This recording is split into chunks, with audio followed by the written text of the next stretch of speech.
Shri Samarth Nana tours and travels सासवडच्या वतीनं आपणा सर्वांचं मध्य प्रदेश मधील विंध्य पर्वत रांगेमधील सातपुडा आणि विंध्य दोन पर्वत आहेत, त्यातल्या विंध्य पर्वतातील पचमढीला हार्दिक स्वागत. पाच पांडवांच्या नावावरून पचमढी हे मध्य प्रदेश मधलं थंड हवेचं ठिकाण. या ठिकाणी स्काउट गाईडचं मोठं केंद्र आहे आणि या पचमढीचा आजचा पहिला पॉइंट आहे. या पॉइंटचं नाव आहे जटाशंकर.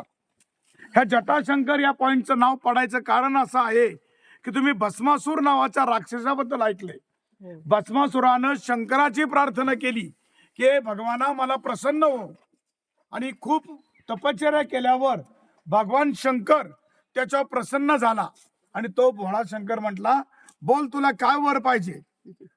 तो भस्मासूर म्हणला, मी ज्याच्या डोक्यावर हात ठेवल तो भस्म झाला पाहिजे. बघा, तेव्हा म्हणला ओके.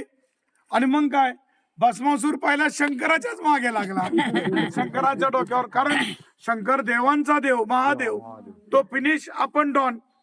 मग शंकर पुढे आणि भस्मासूर मागे. पळत पळत लपत लपत या पहाडीमध्ये शंकर आला, खाली गुंफेमध्ये घुसला आणि इथून तो वर निघून गेला. बरोबर. तर ती शंकराची लपायची जटासूर म्हणजे शंकराचं लपायची ही जागा आहे.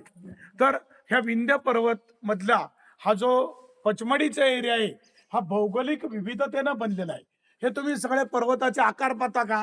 जर काल्पनिक जर तुम्ही पाहिलं गेलं तर हा बघा समोर आहे, इथं हत्ती सारखी सोंड दिसते, डोळा आहे, तो गणपतीचा सुद्धा आकार.